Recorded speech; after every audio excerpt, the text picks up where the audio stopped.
Imagine a single island, nation, smaller than the U.S. state of Oregon, commanding the seas, shaping economies, dictating politics, and ruling over nearly half the world's land and people. Sounds impossible, right? Yet for over 300 years, Britain did exactly that. This is the rise and fall of the British Empire, how a small kingdom on the edge of Europe transformed into the greatest empire history has ever seen, and how it eventually collapsed under its own weight. Our story begins not with power, but with desperation. In the late 15th and early 16th centuries, Britain was not a global giant. It was a backwater compared to the mighty empires of Spain, Portugal, and the Ottoman world. Its economy was fragile, its population relatively small, and its influence barely stretched beyond its shores. But the English had something more powerful than sheer strength. They had ships, ambition, and a willingness to take risks. The age of exploration opened a new world of opportunity. Literally, when Christopher Columbus discovered the Americas for Spain, European powers scrambled to carve up new territories. England, seeing itself boxed out, turned to piracy, privateering, and aggressive trade as its ticket to global relevance. By the early 1600s, England had planted its first colonial seeds. Jamestown in Virginia, small footholds in the Caribbean, and later, trading outposts in India. These early ventures were risky. Disease, starvation, and native resistance claimed countless lives. But when they succeeded, they brought back one thing Britain desperately craved: wealth. Sugar, tobacco, cotton. These commodities changed everything. Plantations in the Caribbean, worked by enslaved Africans trafficked in Britain's brutal slave trade, made enormous fortunes for British merchants and investors. London transformed into a bustling financial hub, and the Royal Navy, fed by constant investment, began flexing its muscles. The empire wasn't built overnight. It was a patchwork, stitched together through violence, trade, and opportunism. But one thing was clear: Britain was no longer a minor kingdom. It was becoming a maritime power with global reach.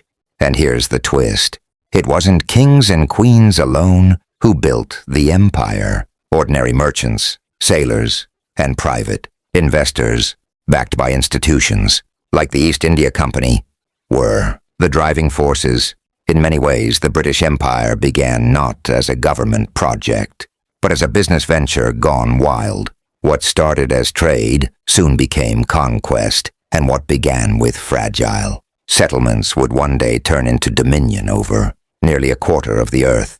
But every empire has a beginning, and every empire has its turning point. The question is, how did Britain go from small colonies to ruling half the world? By the 18th century, Britain was no longer just a contender. It was on its way to becoming the dominant world power. The spark of empire had caught fire, and that fire would soon spread across continents. This was the golden age of British expansion, an era defined by war, trade, and an almost unstoppable navy. At the heart of Britain's rise was the Royal Navy. Unlike its rivals, Britain invested heavily in ships, shipyards, and a disciplined officer corps. The seas became its battlefield and lifeline. Whoever controlled the oceans could control the flow of trade, and Britain's mastery of naval warfare gave it the keys to global dominance. One of the pivotal moments came during the 1700s in a series of wars against France and Spain. Britain's victory in the 7 Years' War, 1756-1763, was especially decisive. Often called the First World War, it was fought not just in Europe, but across the Americas, Africa, and Asia. When the dust settled, Britain emerged with vast new territories, including Canada and dominance in India. France, once Britain's great rival, was left crippled. This was the moment Britain's empire stopped being fragile experiments overseas and started to look like a true global system. From the Caribbean to India, from Africa to North America, Britain now had colonies feeding its economy. Sugar poured in from Jamaica, tea and spices from India, furs from Canada, and cotton from America. London became the beating heart of global trade. But wealth was not the only prize. Power and prestige mattered too. The East India Company, which had started as a mere trading corporation, transformed into a political juggernaut. With its private armies and alliances, it controlled massive swaths of India. In many ways, Britain outsourced conquest to private enterprise, then reaped the benefits when these ventures succeeded. Yet the empire was not without resistance. In America, British colonists, frustrated by taxation and distant rule, rose in rebellion. The American Revolution of 1776 dealt Britain a humiliating blow. Losing the 13 colonies could have marked the decline of the empire. But instead, Britain shifted its focus eastward. India, Africa, and the Pacific became new frontiers of expansion. By the early 19th century, Britain had adapted. The loss of America did not spell doom. It merely redirected the empire's ambitions. In fact, the very challenge of losing its colonies forced Britain to tighten its grip elsewhere and double down on naval supremacy. This was the age when Britain truly began to see itself as more than a European power. It was an empire of oceans, straddling the globe, a colossus with unmatched influence. But with expansion came arrogance, and with arrogance came challenges that would test the empire's strength. By the 19th century, the British Empire had become so vast, so far-reaching that a popular saying emerged: "The sun never sets on the British Empire," and it was true. Wherever daylight touched the earth, it illuminated at least one piece of British territory. From India to Africa, from the Caribbean to Australia, the empire was stitched across the globe like a vast, shimmering net. At the heart of this power was India, often called the jewel in the crown. With its immense population, rich resources, and lucrative trade in textiles, tea, and spices, India became the backbone of British imperial wealth. The East India Company had carved its way into Indian politics during the 18th century. But by 1858, after the bloody Indian Rebellion, the British Crown took direct control. India wasn't just a colony, it was the empire's treasure chest. Meanwhile, in Africa, Britain joined the frenzied scramble for Africa during the late 1800s. Alongside other European powers, it divided entire regions with little regard for local cultures or borders. Egypt, South Africa, Nigeria, and Kenya all came under the Union Jack. These territories offered gold, diamonds, cotton, and strategic trade routes, resources that fed Britain's industries and military machine. Speaking of industry, this was the other pillar of Britain's dominance. The Industrial Revolution, born in the factories of Manchester and Birmingham, gave Britain a technological edge no other nation could match at the time. Steamships, railroads, telegraphs, all tools of industry, became weapons of empire. They allowed Britain to move goods, armies, and information faster than its rivals. Culturally, too, the empire projected power. English became a global language of trade and diplomacy. Missionaries spread Christianity, schools taught English literature and history, and British laws reshaped societies from Asia to Africa. For some, this meant opportunity and education. For many others, it meant cultural erasure and subjugation. The empire presented itself as a civilizing force, but its foundation was built on exploitation.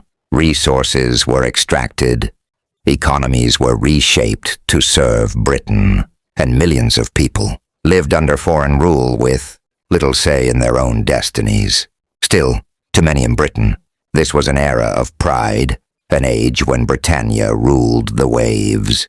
Yet even at its zenith, cracks began to show. Nationalist movements simmered beneath the surface. Colonized peoples started asking hard questions. Why should we serve a distant king and parliament? Why should Britain's prosperity come at our expense?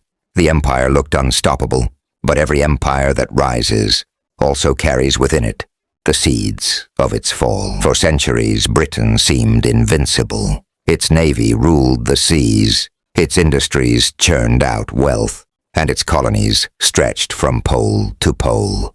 But no empire lasts forever. By the late 19th and early 20th centuries, the cracks in the British Empire had begun to show, and those cracks would soon split wide open. One of the earliest tremors came from within the empire itself. Across India, Africa, and the Middle East, nationalist movements began to stir. People who had been forced to accept British rule started organizing, protesting, and resisting. Intellectuals, reformers, and political leaders began asking questions the empire could not easily silence. Why should we bow to Britain? Why shouldn't we govern ourselves? At the same time, rival powers were rising. Germany, newly unified and industrialized, built a powerful navy to challenge Britain's supremacy. The United States, once Britain's lost colony, was becoming an economic giant. Even Japan entered the stage as a formidable imperial power. For the first time in centuries, Britain faced real competition on multiple fronts. Then came the World Wars, the turning points of modern history. World War I drained Britain's manpower and treasure. Millions of soldiers were sent across the globe, and though Britain emerged on the winning side, the cost was staggering. The war shattered illusions of European invincibility and gave new energy to independence, movements in the colonies. But it was World War II that truly broke the empire's back. Fighting Hitler's Germany required everything Britain had, and more. The country was bombed, its economy shattered, its colonies strained for resources and soldiers. When the war finally ended in 1945, Britain was victorious but exhausted, deeply in debt, and dependent on American loans to survive. Meanwhile, in India, the pressure for independence had reached a boiling point. Leaders like Mahatma Gandhi and Jawaharlal Nehru demanded freedom. In 1947, Britain could no longer resist. India was granted independence, marking the first major domino in the empire's collapse. Within decades, one colony after another would follow. The irony was striking. Britain had once prided itself on being the empire on which the sun never sets. Now, in the aftermath of global war, the sun was beginning to set faster than anyone had imagined. Still, Britain tried to cling to its global role, forming the Commonwealth and holding on to certain territories. But the days of vast imperial rule were numbered. The cracks had become fractures, and soon those fractures would tear the empire apart completely. The mid-20th century marked the twilight of the British Empire. What had once been the largest empire in human history was unraveling at an unstoppable pace. World War II had left Britain bankrupt and dependent on American support. The empire, stretched thin for decades, could no longer sustain itself. The age of dominance was ending. The most dramatic sign of collapse came with India's independence in 1947, once the jewel in the crown. India's departure was a symbolic and practical blow. Within just a few years, Britain also withdrew from Burma, Sri Lanka, and much of the Middle East. The empire that had seemed eternal was suddenly shrinking. Before the world's eyes, the 1950s and 1960s accelerated the process. African nations, one by one, gained independence. Ghana in 1957, Nigeria in 1960, Kenya in 1963. Waves of nationalism swept across the continent, fueled by the same desire for freedom that had once driven America's independence nearly 2 centuries earlier. Britain, weakened and politically isolated, could do little but step aside.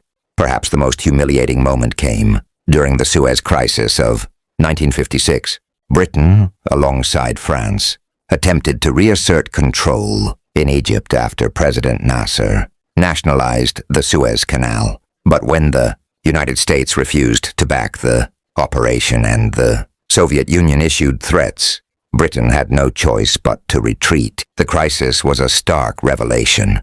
Britain was no longer the world's leading power. That role had shifted to the United States and the Soviet Union. By the 1970s, the empire had largely vanished. What remained were fragments. Small overseas territories like Gibraltar, Bermuda, and the Falklands. Britain had transitioned from an empire to a partner in the Commonwealth of Nations, a loose association of former colonies bound together by history, language, and diplomacy rather than direct rule. Yet the legacy of the British Empire lingers everywhere. English became the dominant global language of business, science, and diplomacy. British legal systems, parliamentary structures, and cultural traditions shaped dozens of modern nations. Railways, education systems, and infrastructure, though often built for exploitation, left lasting marks. But the darker legacy cannot be ignored. Colonization devastated indigenous cultures, redrew borders with lasting consequences, and fueled centuries of inequality. The wealth of the empire was built on slavery, exploitation, and the forced labor of millions. To this day, many of the world's political and social conflicts can be traced back to imperial policies. So did Britain's empire collapse entirely? Not quite. It transformed. From ruling half the world, Britain now plays the role of an influential but smaller power, tied more to alliances like NATO and the European Community than to colonies.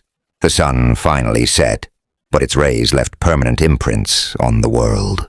And that is the story of the rise and fall of the British Empire. A story of ambition, glory, exploitation, and inevitable decline. Enjoying this deep dive into the rise and fall of the British Empire? Hit that subscribe button to uncover more untold chapters of world history. Also, give this video a like if you found it insightful, and drop a comment below. Do you think the empire's collapse was inevitable, or could it have endured longer?